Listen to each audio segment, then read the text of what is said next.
وآلہ صلی اللہ تعالی علیہ وسلم صلاۃ و سلام علیک یا رسول اللہ. عزیزان گرامی، آج ہمارے درمیان ایک ہیجان برپا ہے. ہمارا معاشرہ بے چینی کا شکار ہے. ہر طرف ایک ہنگامہ آرائی ہے اور طرح طرح کی بولیاں بولی جا رہی ہیں.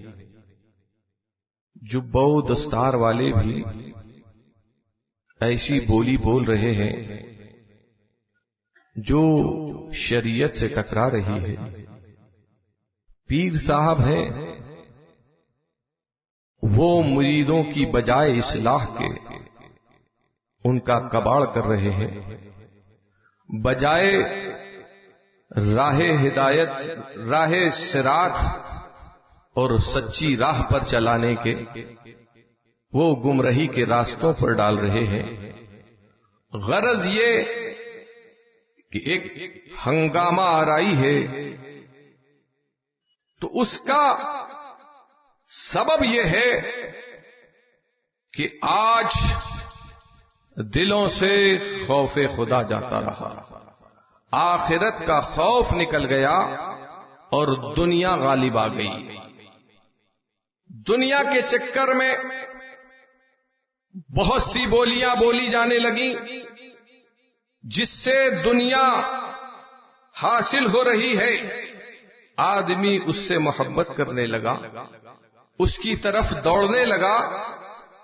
اب یہ وہ نہیں دیکھ رہا ہے کہ اس سے محبت کہیں آخرت کو تباہ تو نہیں کر رہی ہے. کیا اس محبت کی اجازت، اس دوستی کی اجازت کیا ہماری شریعت نے دی ہے؟ کیا اس اتحاد کی دعوت ہمارا دین دے رہا ہے؟ کیا ہمارے پروردگار نے اس کی اجازت دی ہے؟ کیا اس کے محبوب نے، اس مخبر صادق صلی اللہ تعالی علیہ وسلم نے کیا اس کی اجازت دی ہے؟ اس دنیا کے چکر میں کچھ نیتا قسم کے لوگ طرح ووٹوں کی خواہش میں کیا مسئلہ ہے؟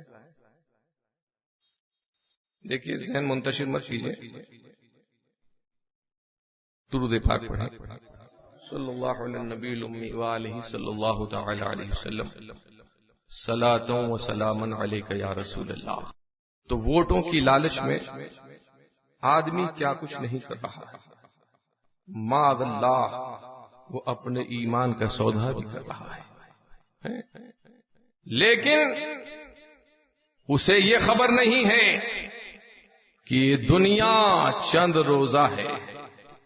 ایک دن وہ آنے والا ہے کہ یہ ساری کوٹھیاں، سارے محلات، یہ ساری آبادیاں، یہ ساری چمک دمک، یہ ساری رہنائیاں، یہ ساری بہاریں، یہ سب کچھ فنا ہونے والا ہے. اور یہ چلتا پھرتا انسان، یہ بھاگتا دوڑتا انسان، یہ گاڑیوں میں سفر کرنے والا، یہ تیز رفتار سواریوں پر سوار ہونے والا انسان ایک دن قبر کے اندر لیٹ جائے گا اور وہ منو مٹی کے نیچے اس کے عزیز، اس کے پیارے، اس کے دوست اسے دفن کر دیں گے اور وہاں کوئی پرسان حال نہ ہوگا. قبر تو بعد کی منزل ہے، موت کی گھڑی وہ کیسا وقت ہے. کتنی آسانی سے آپ موت بولتے ہیں، تلفظ کتنا آسان ہے، لیکن ہے وہ کتنی سخت چیز. یہ تو اس وقت ہی پتا چلے گا کہ جب اس کا سامنا کرنا ہوگا. رب کی بارگاہ میں عرض کرتے ہیں، مولا اس وقت کو ہمارے لیے آسان فرما دے. تو موت کی گھڑی، اس کے بعد قبر کی منزل. ذرا تصور ویسی سوچو، کسی چھوٹے سے کمرے میں بند کر دیا جائے. کہا جاتا ہے کہ قیدیوں کو جو ایک مخصوص جس سے انڈا جیل یا اس طرح کی کچھ سیل، انڈا سیل بولتے ہیں، اس میں کہتے ہیں کہ وہ بہت چھوٹا مختصر تھا، مختصر سی جگہ ہوتی ہے، اس میں بیٹھنے کی بھی جگہ نہیں. اللہ جانے، اللہ ایسی جگہوں سے ہم سب کو، ہمارے مسلمان بھائیوں کو محفوظ رکھے، ہے نا. تو اسی میں کیسی بے چینی و بے قراری، لیکن قبر وہ کیسا گھر ہے، منو مٹی، دائیں مٹی، بائیں مٹی، اوپر مٹی، نیچے مٹی، اور یہ مختصر سا جسم. اگر یہ ویسے ہی بہت بڑا عذاب ہے، جسم کیسے آرام چاہتا ہے، آرام کا عادی ہے، لیکن نہ وہاں کوئی پنکھا ہے، نہ اے سی ہے، نہ کولر ہے، نہ کوئی روشنی کا انتظام ہے. دنیا میں ذرا دیر کو لائٹ چلی جائے تو طبیعت بے چین و بے قرار ہے، اور آدمی روشنی کا انتظام کرتا ہے، لیکن اللہ اس گھر میں کوئی روشنی کا انتظام نہیں. صرف آپ کے اعمال آپ کے کام آئیں گے، اچھے کام آئیں گے. تو یہ اعمال، یہ نماز، یہ روزے، یہ حج، یہ زکوٰۃ، سب منحصر ہیں آپ کے ایمان پر. ایمان اگر سلامت ہے، اور ایمان نام ہے رسول اللہ کی غلامی کا، ان کی اطاعت کا، ان کی فرما برداری کا نام ہے ایمان. اگر ایمان سلامت ہے، سجدے کام آئیں گے، رکوع کام آئیں گے، یہ قیام کام آئے گا، یہ جو ہے سجدے کام آئیں گے، اور حج اور زکوٰۃ یہ کام آئے گی. اور اگر خدا نہ کرے ایمان میں کھوٹ ہے، تو زندگی بھر اگر پیشانی رگڑی ہے سجدے میں، تو کچھ حاصل ہونے والا نہیں. لہذا اپنے ایمان کی فکر کیجیے، اور رسول اللہ علیہ الصلاۃ والسلام سے اپنا رشتہ مضبوط رکھیے. جو تیرا ہو گیا یا رسول اللہ، جو تیرا ہو گیا خدا کا ہوا، جو خدا کا ہوا تیرا. جو ان کا نہیں وہ رب کا نہیں، جو رب کا نہیں وہ ان کا نہیں. تو جو یہ کہے کہ معاذ اللہ رسول اللہ مر کر مٹی میں مل گئے، رسول اللہ کو پیٹھ پیچھے کا علم نہیں، شیطان کا علم رسول اللہ سے زیادہ بتایا جائے.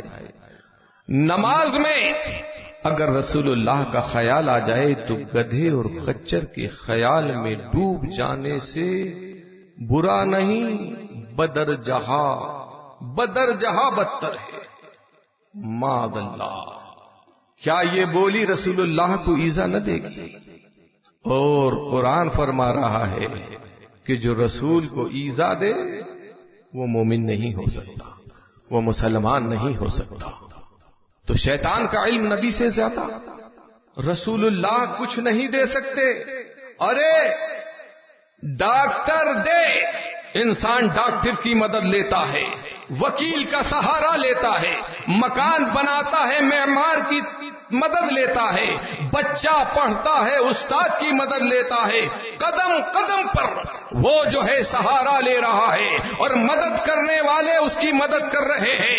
مگر معاذ اللہ نبی ایسا ناکارہ، معاذ اللہ ان کے دھرم میں، کہ نبی کے چاہے سے کچھ نہیں ہوتا، نبی کسی کو کچھ نہیں دے سکتا. مگر یہ ہمارا عقیدہ نہیں ہے.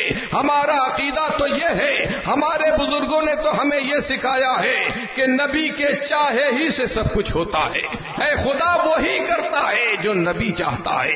خدا نے اپنے رب پر، اپنے محبوب پر، اپنے پیارے پر یہ احسان فرمایا ہے، یہ شان اس کو عطا کی ہے کہ اس کی مرضی جو ہے وہ اللہ اپنے محبوب کی مرضی کا لحاظ کرتا ہے.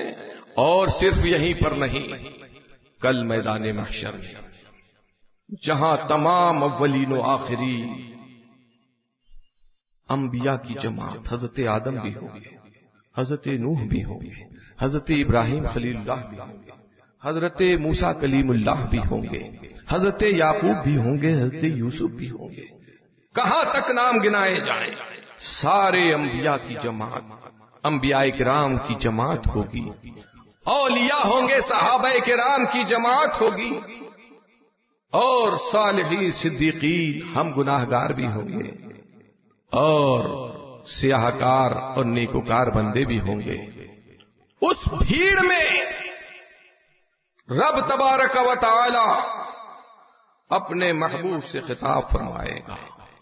ارشاد ہوگا کلہم یطلبون رضائی وانا اطلب رضاک یا محمد.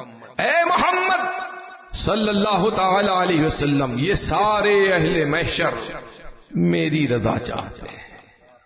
رب احسان فرمائے گا، رب کرم فرمائے گا، رب عزت عطا فرمائے گا، بندوں پر اپنے محبوب کی شان محبوبیت کا اظہار فرمائے گا کہ کلہم یطلبون رضائی وانا اطلب رضاک یا محمد. اے محمد، یہ سارے اہل محشر میری رضا چاہتے ہیں اور میں تیری رضا چاہتا ہوں. اسی لیے تو جب اس حدیث پاک پر امام اہل سنت سیدنا اعلی حضرت کی نگاہ پڑی تو طبیعت جھوم اٹھی اور عرض کرنے لگے کہ خدا کی رضا چاہتے ہیں دو عالم، خدا کی رضا چاہتے ہیں دو عالم، خدا چاہتا ہے رضائے محمد، خدا چاہتا ہے رضائے محمد. اور حضرت استاد زمن کہتے ہیں کہ فقط، اس لفظ فقط میں بڑا حسن ہے. کہتے ہیں بس یہ اتنا سا سبب ہے، یہ ساری بھیڑ جو جمع کی گئی ہے اس کا سبب یہ ہے اس لیے کہ رب کے علم ہے، سب جانتا ہے، وہ علیم و خبیر ہے. کون کس کے اعمال کیسے ہیں، کسے جہنم میں بھیجنا ہے، کسے کون جنت کا مستحق ہے، رب کے علم میں تو ہے. کاہے کا حصہ، یہ صرف وہی بات ہے. استاد زمن اسی مضمون کو ادا کر رہے ہیں.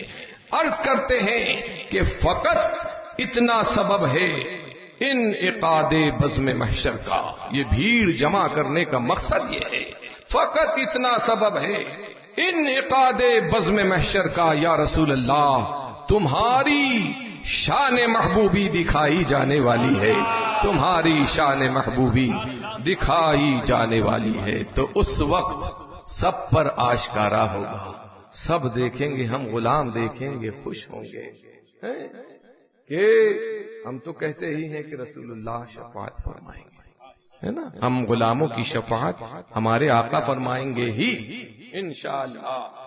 اور کچھ یہ کہتے ہیں کہ وہ شفاعت نہیں فرمائیں گے، نبی کچھ کسی کو دے ہی نہیں سکتے. تو خود اللہ کے محبوب نے فرمایا، اور اعلی حضرت کہتے ہیں کہ یہی معاملہ ہے کہ وہ بھی سچے ہم بھی سچے. یہ کیسے کہ دونوں سچے؟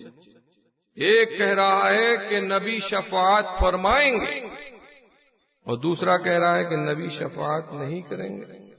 اعلی حضرت کہتے ہیں کہ اس مقام پر دونوں سچے، بولی دونوں صحیح بول رہے ہیں. کیا مطلب؟ مطلب یہ ہے کہ اللہ کے محبوب نے فرمایا کہ جو شفاعتی یوم القیامت حق ومن لم یؤمن بها لم یکن من اہلها، کہ جو روز قیامت میری شفاعت حق ہے اور جو اس پر ایمان لاتا ہے وہی اس کا مستحق ہے، اور جو منکر ہے وہ میری شفاعت کا حقدار نہیں ہے. مطلب یہ ہے، آقا یہ فرما رہے ہیں کہ جو میری شفاعت کا اقرار کرتا ہے میں اس کی شفاعت کروں گا، اور جو میری شفاعت کا منکر ہے میں ہرگز اس کی شفاعت نہیں کروں گا. تو دونوں سچ کہہ رہے ہیں. تو میرے دوست، اپنا رشتہ نبی سے مضبوط رکھیے اور سب کچھ ان پر نثار ہے. بزرگوں نے تو کر کے دکھایا، عمل کر کے دکھایا ہے. اور اعلی حضرت کہتے ہیں کہ کروں تیرے نام پہ جاں فدا، کروں تیرے نام پہ جاں فدا. آگے کہتے ہیں نہ بس ایک جاں دو جہاں فدا. پھر کہتے ہیں کہ اب بھی دل نہیں بھرا، کروں تیرے نام پہ جاں فدا، نہ بس ایک جاں دو جہاں فدا، دو جہاں سے بھی نہیں جی بھرا. کروں کیا، کروں کیا، کروڑوں جہاں نہیں، کروں کیا کروڑوں جہاں نہیں. صحابہ کرام رضوان اللہ تعالی علیہم کی زندگیوں کو دیکھو، کیسی جانثاری کا جذبہ ہے، کیسی محبت کا کیسا کتنا اعلیٰ معیار محبت کا ہے کہ جہاں جس چیز کی حاجت ہوئی، جانیں نثار ہے، مال نثار ہے، اولاد نثار ہے، مال اور اپنے عزت و آبرو سب قربان ہے نبی کے نام. ایک موقع پر اللہ کے محبوب نے فرمایا، اے میرے صحابہ، کیا تم جنگ کے لیے تیار ہو؟ دشمن حملہ آور ہے، حملہ کرنا چاہتا ہے. اللہ کے محبوب نے صحابہ سے پوچھا، کیا تم جنگ کے لیے تیار ہو؟ جنگ کیسا ہولناک معاملہ، کسی سے جھگڑا ہو جائے آدمی گھبرا جاتا ہے، سامنے دشمن ہے اور اس وقت خطرناک لڑائیاں، تلوار، نیزے، بھالے، تو سامنے سرکار فرما رہے ہیں کہ تم جنگ کے لیے تیار ہو.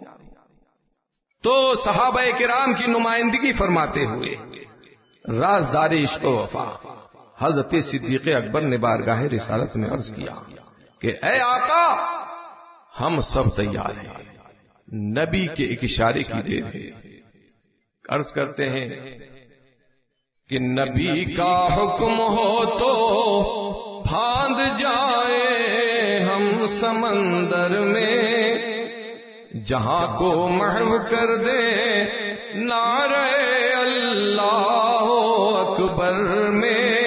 ارے قریش مکہ تو کیا چیز ہے، دیووں سے لڑ جائے. ارے سنانے نیزہ بن کر سینے باطل میں گڑ جائے. اے اللہ کے محبوب، صرف آپ کے حکم کی دے رہے. ارے انسان تو انسان، ہم دیووں سے لڑتے ہیں، اور سمندر میں اگر چھلانگ لگانا پڑے تو آپ کی جانثار، آپ کے غلام سمندر میں چھلانگ لگاتے.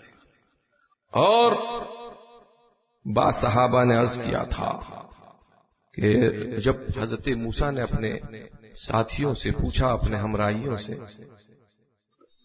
کہ تم جنگ کے لیے تیار ہو، تو انہوں نے کہا کہ فَاذْهَبْ أَنْتَ وَرَبُّكَ وَقَاتِلَا إِنَّا هُنَا قَاعِدُونَ. جاؤ اے موسیٰ، جاؤ تم اور تمہارا رب جا کر جنگ کرو، ہم تو یہیں بیٹھے ہیں.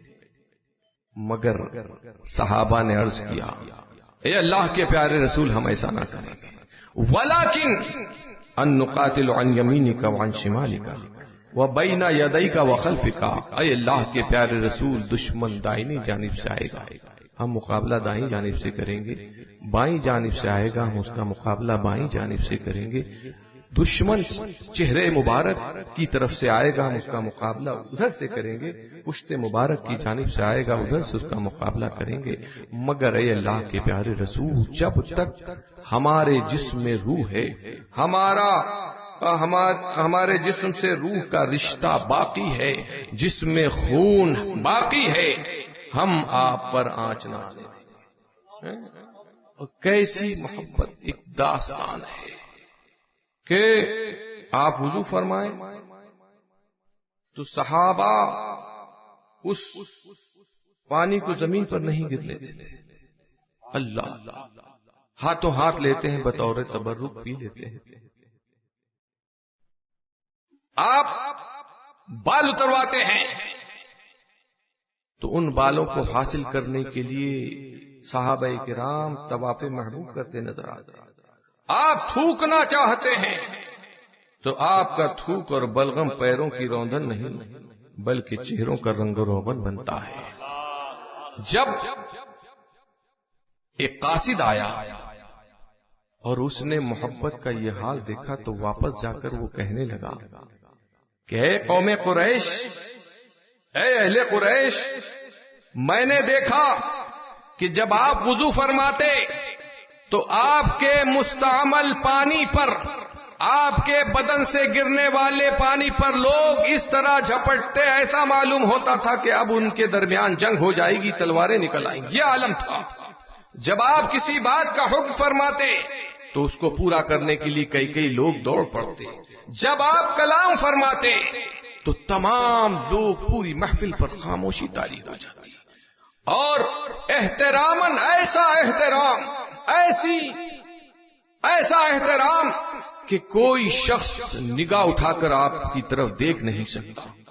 اروا کہنے لگے کہ اے گروہ قریش، میں نے بڑی شان کے بادشاہوں کو دیکھا ہے، میں نے بڑے کر و فر والے بادشاہوں کو دیکھا ہے، مگر واللہ ما رأیت ملکن فی قوم قط مثل محمد فی اصحابہ، خدا کی قسم میں نے کسی بادشاہ کو ایسا باروق اور پرعظمت نہیں پایا جیسا کہ محمد رسول اللہ صلی اللہ تعالی علیہ وسلم کو ان کے ساتھیوں میں پایا.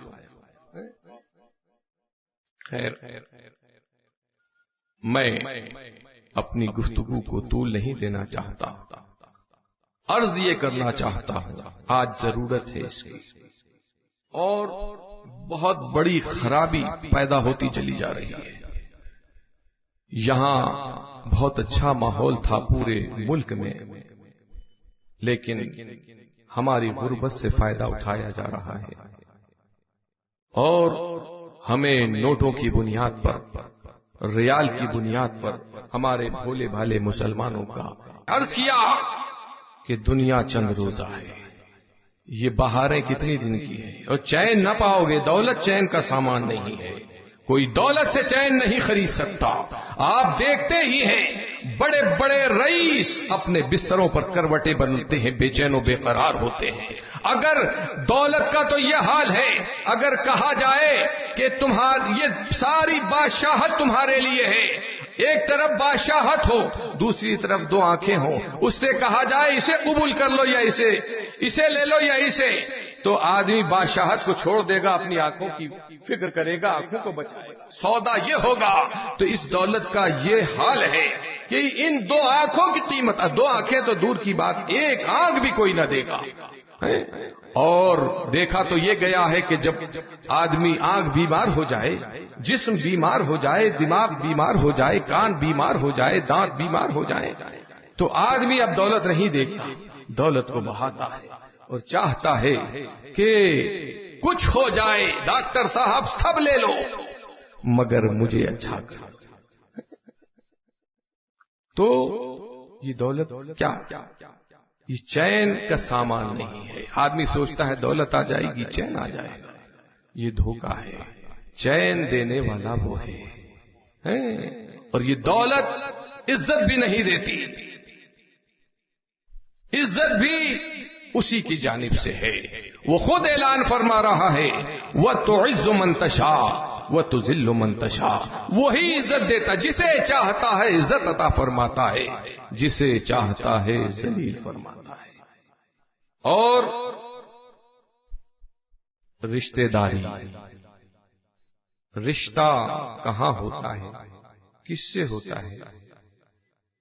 دونوں کا مسلمان سنی صحیح العقیدہ ہونا یہ شرط نکاح ہے. اگر کسی کے عقیدے میں کھوٹ ہے تو رشتہ وہ نکاح منعقد نہ ہے نا. لاکھ خود بے نکاح ہو جائے، ایجاب و قبول ہو جائے، مگر شریعت تمہارے رب کا قانون اسے قبول نہیں کرتا. لہذا اب وہ زوج اور زوجہ کے درمیان جو رشتہ ہے وہ زنائے خالص ہے، اور پیدا ہونے والی اولاد ولد الزنا ہے. یہ میری بولی نہیں ہے، میں نہیں کہہ رہا ہوں، میرے خاندان کی بولی نہیں ہے، یہ تمہارے رب کا قانون ہے. اس مسئلے کو کہیں سے پوچھ سکتے ہو، اور تمہارے لیے قدم قدم پر تمہارے رب کا قانون، تمہاری شریعت کا قانون تمہاری نگہبانی کر رہا ہے، اور تمہیں جو ہے اس تمہاری رہنمائی کر رہا ہے، تمہیں جو ہے بتا رہا ہے کیا کرنا ہے. موت ہوئی تو کیا کرنا ہے، غسل کیسے دینا ہے، زندگی کے تمام نشیب و فراز میں تمہارا قانون تمہیں جو ہے وہ ہدایت کر رہا ہے. کس سے دوستی کرنا ہے، کس سے عداوت کرنا ہے، کس سے دور رہنا ہے، یہ سب قرآن فرما رہا ہے. لا تجد قوما یؤمنون باللہ والیوم الآخر یوادون من حاد اللہ ورسولہ ولو کانوا آباءہم او ابناءہم او اخوانہم او عشیرتہم. اولئک کتب فی قلوبہم الایمان وایدہم بروح منہ.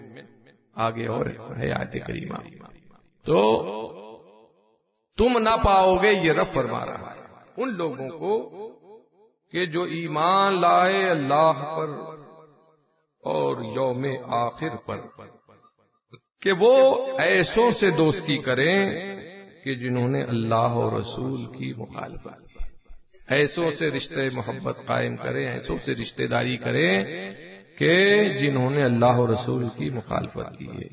اب مخالف باپ ہو جائے تو ایمان والا جو ایمان لایا اللہ پر یوم آخر پر، اب وہ رشتہ باقی نہ رکھے گا. وہ یہ دیکھے گا کہ ایمان کا رشتہ کیسا ہے. ایمان کا رشتہ ختم ہو گیا تو اب ان خونی رشتوں کی کوئی حیثیت نہیں ہے. یہ ساری تاریخ ہے ہماری.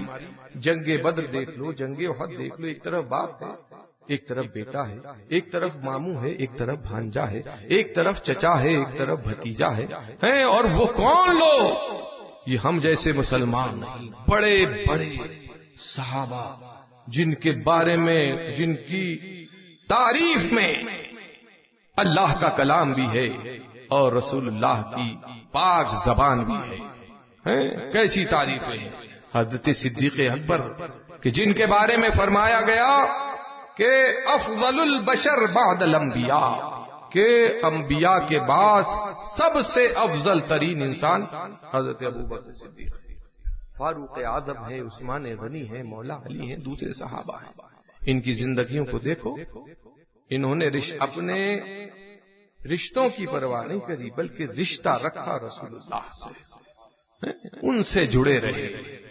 تو ان کی محبت کا کیسا شاندار نتیجہ کہ آج کتنا زمانہ ہو گیا، لیکن اللہ نے ان اپنے مقدس بندوں کی کیسی محبت ہمارے دلوں میں ڈالی کہ آج ہم ان کی محبت سے سرشار ہیں اور ان کی محبت میں ہم سب کچھ قربان کرنے کو تیار ہیں. تو اچھوں کی محبت کا حکم دیا گیا، بروں کی محبت سے آپ کو روکا گیا. قرآن میں بھی روکا گیا، حدیث میں بھی، اور اسی تعلیم کو، قرآن و حدیث کی تعلیم کو اللہ کے بندوں نے آپ تک پہنچایا اور اس پر خود بھی عمل کیا. شیخ سعدی رحمت اللہ تعالی علیہ فرماتے ہیں کہ دور شو از اختلاط یار بد بدتر بود از مارے بد. بروں کی دوستی سے اپنے آپ کو بچا، اس لیے کہ برا دوست زہریلے سانپ سے زیادہ برا ہے نا.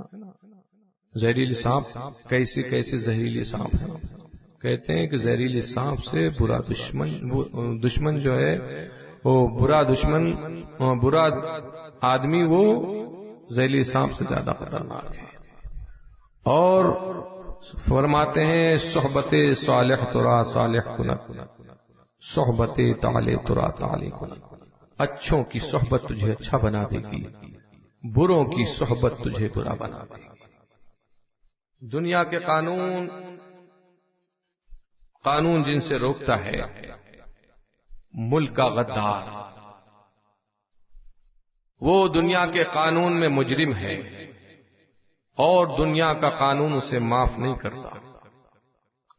اور جتنا بڑا مجرم وہ ہے، اتنا ہی بڑا مجرم دنیا کے قانون میں اس کا ساتھی بھی ہے، اس کا دوست بھی ہے، اس کا حمایتی بھی ہے. اس کو اگر اس نے کرائے پہ مکان دیا ہے تو وہ بھی مجرم ہے، اس کے ساتھ گھوم رہا ہے تو بھی مجرم ہے. اور حتیٰ کہ معاملہ یہ ہے کہ اگر فون بھی کر لیا ہے تو فون کی بھی جانچ ہو رہی ہے اور باز پرس کی جا رہی ہے. تو اللہ کا قانون تمہیں روک رہا ہے ایسوں کی دوستی سے، لہذا اس کے قانون سے ڈرو. یہ دنیا کی قانون کی کوئی حیثیت نہیں ہے. یہاں کی سزا چند روزہ ہے، لیکن وہاں کا عذاب دائمی عذاب ہے، ہمیشہ کا عذاب ہے. اور ایسا عذاب کہ اس کو آپ بیان کرنا تو دور کی بات، اس کے بارے میں تصور بھی نہیں کر سکتے کہ کیسا عذاب ہے۔ اللہ کے محبوب نے فرمایا کہ سوئی کے ناک کے برابر اگر جہنم کی آگ دنیا میں آ جائے تو یہ وسیع و عریض دنیا جل کر خاکستر ہو جائے۔ جہنم کا داروغہ اگر اپنی اصلی صورت میں، اپنے اصلی روپ میں دنیا کی طرف جھانک لے تو اللہ کے محبوب فرماتے ہیں کہ سارے لوگ اس کی ہیبت ناک صورت دے کر بے ہوش ہو جائیں۔ اللہ، یہ جہنم تلفظ آسان ہے، آسانی سے بول لیتے ہیں، لیکن یہ بڑا سخت گھر ہے۔ اللہ ہم سب کو اس سے محفوظ رکھے۔ تو اپنے ایمان و عقیدے کی خیر منائیے اور اچھوں کی صحبت اختیار کیجیے۔ اور یہ نیٹ کے پروگرام مت سنیے، یہ تقریریں نیٹ پہ آپ کو کچھ نہیں معلوم، نہ آپ کو تمیز۔ وہ کہہ رہا ہے قرآن میں ایسا لکھا ہے، حدیث میں ایسا لکھا ہے، آپ مانتے چلے جا رہے ہیں۔ وہ حوالہ قرآن کا دے رہا ہے اور بول یہ رہا ہے قرآن کا حوالہ ہے، اور ہے کہ نہیں، یا اس کا ترجمہ صحیح کر رہا ہے کہ نہیں، یہ آپ نہیں جانتے۔ وہ حدیث پڑھ رہا ہے، کہہ رہا ہے حدیث ہے، اور اس کا غلط ترجمہ یا غلط اپنی طرف سے بنا کر کوئی بات کہہ رہا ہے، یا غلط مفہوم بنا رہا ہے، غلط مفہوم پیدا کر رہا ہے، اور آپ اس کو قبول کر رہے ہیں۔